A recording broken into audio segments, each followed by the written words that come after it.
السلام علیکم فرینڈز، میں ہوں بلال اور آپ دیکھ رہے ہیں ابابیل یوٹیوب چینل۔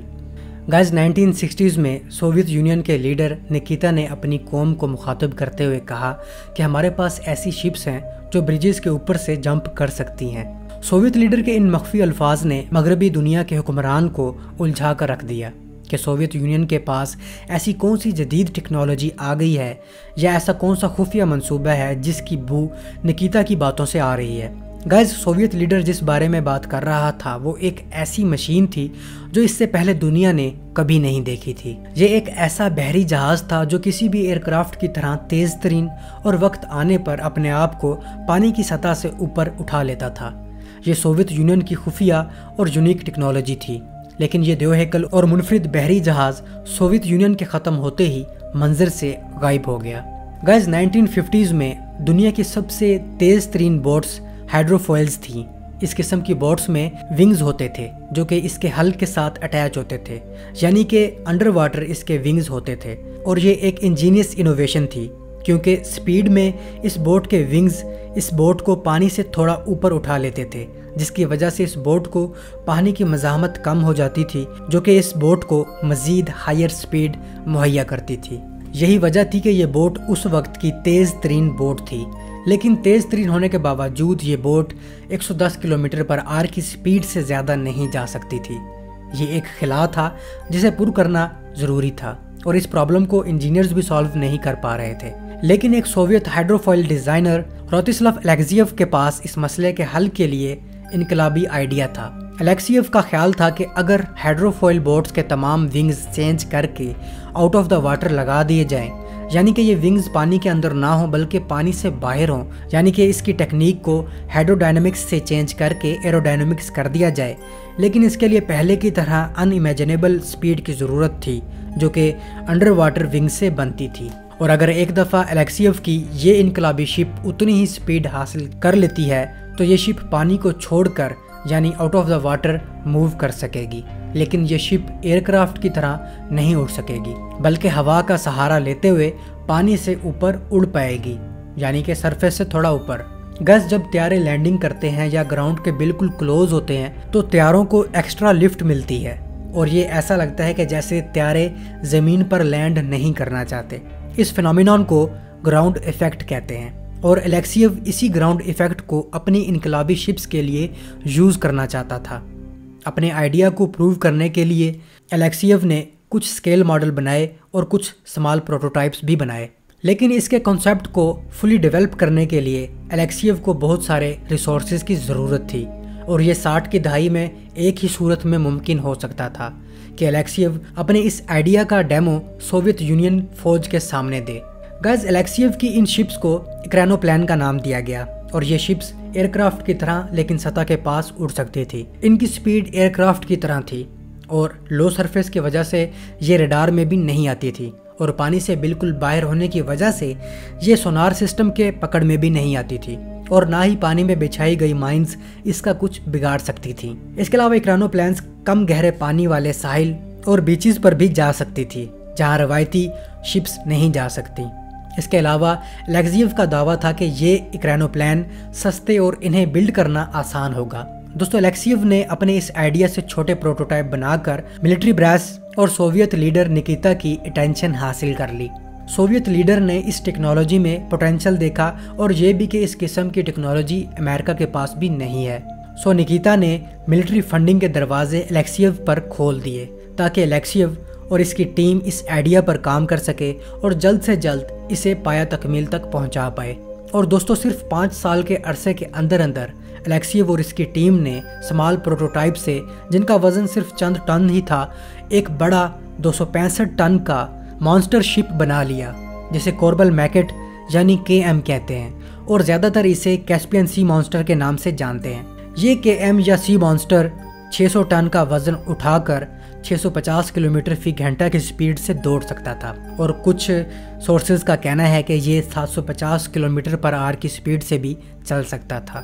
دوستو یہ مشین 1966 میں بنائی گئی اور یہ دنیا کی لارجسٹ مشینوں میں شمار ہوتی تھی۔ اس سی مانسٹر کی lift to drag ratio impressive تھی۔ اتنی بڑی دیو ہیکل مشین کے لیے گراؤنڈ ایفیکٹ حاصل کرنے کے لیے 10 جیٹ انجنز لگے ہوئے تھے،